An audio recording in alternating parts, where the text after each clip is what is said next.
एक तरफ जापान के बच्चे जो बिल्कुल छोटी सी उम्र में ही डिसिप्लिन और रिस्पॉन्सिबिलिटी सीख लेते हैं, और दूसरी तरफ इंडियन बच्चे जो फैमिली वैल्यूज और इमोशंस में पूरी दुनिया से आगे होते हैं। किसी भी समाज का आने वाला भविष्य इस बात पर निर्भर करता है कि वहाँ बच्चों की शुरुआती परवरिश कैसे होती है। लेकिन क्या कभी सोचा है कि इन दोनों तरीकों में सबसे बड़ा अंतर क्या है? आइए जानते हैं आज के इस एक्सप्लेनर में। तो इन विषयों की गहराई में उतरते हुए एक बिल्कुल स्पष्ट अंतर देखने को मिलता है।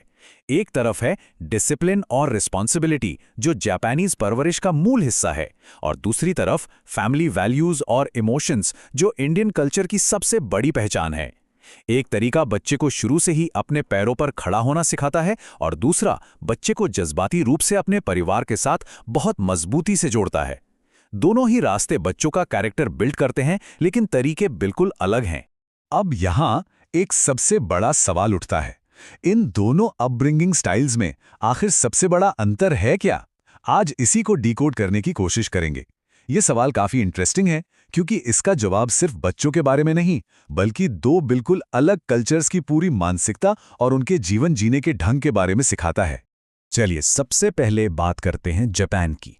Section 1, Japan's approach fostering early independence, यानी बच्चों को शुरू से ही आत्मनिर्भर बनाना।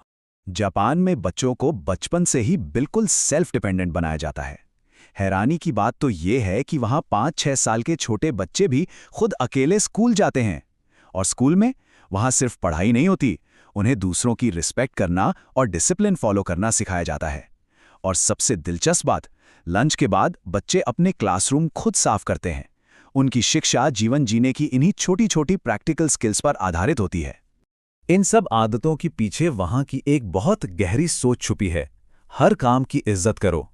जापान के बच्चों के दिमाग में ये बात शुरू से ही डाल दी जाती है कि कोई भी काम छोटा या बड़ा नहीं होता। अपनी जगह की सफाई करना या अपना काम खुद करना ये शर्म की बात नहीं, बल्कि गर्व की बात है। ये फिलॉसफी उन्हें मेहनत की इज्जत करना और सभी को बराबर समझना सिखाती है। और इस बचपन की ट्रेनिंग का असर सीधे तौर पर पब्लिक प्लेसेस में दिखता है। जापान के बच्चों को अच्छी तरह पता होता है कि पब्लिक प्लेसेस में आवाज़ बिल्कुल कम रखनी है। उनकी आदत होती है स्ट्रिक्टली लाइंस और कतारों को फॉलो करने की। और उनके लिए रूल्स तोड़ना सिर्फ एक गलती नहीं है, बल्कि वो इसको फंडामेंटली रॉन्ग, यानी मूल रूप से गलत मानते हैं। इन्हीं आदतों की वजह से वहाँ का समाज इतना शांत और व्यवस्थित बनता है।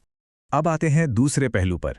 Section 2, India's foundation deep emotional bonds and संस्कार।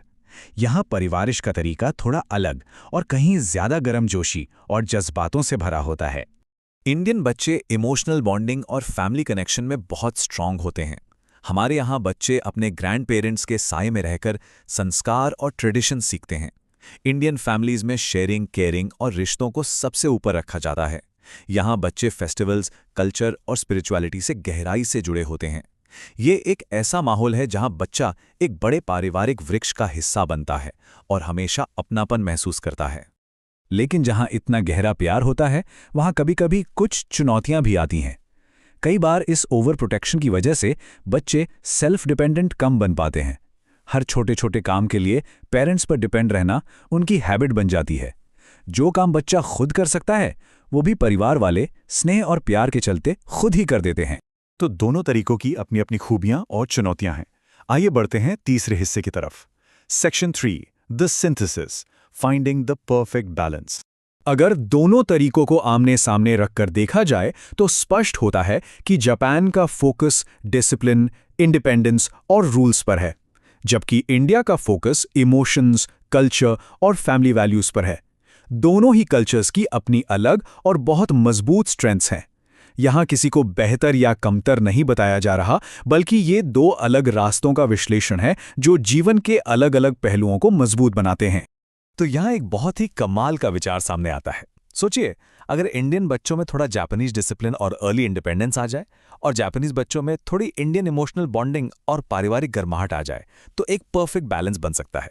एक ऐसा माहौल जहां बच्चा पूरी तरह से जिम्मेदार और आत्मनिर्भर भी हो और अपने परिवार और संस्कार से दिल से जुड़ा हुआ भी हो। इस पूरी चर्चा का आखिरी निष्कर्ष क्या है? A child's future is fundamentally shaped by their upbringing. यानी बच्चे किसी भी देश के हों, उनका आने वाला फ्यूचर उनकी शुरुआती परवरिश से ही बनता है। बचपन की नींव जितनी मजबूत होगी, आने वाला समाज उतना ही बेहतर होगा। इस पूरे विश्लेषण के बाद एक सबसे गहरा सवाल बचता है। आपको क्या लगता है, डिसिप्लिन ज्यादा इंपॉर्टेंट है या फैमिली वैल्यूज, या शायद दोनों का एक बेहतर संतुलन? इस विषय पर गौर करना आने वाली पीढ़ी के बेहतर भविष्य के लिए बेहद जरूरी है। आज के इस एक्सप्लेनर से जुड़ने के लिए आपका बहुत बहुत धन्यवाद।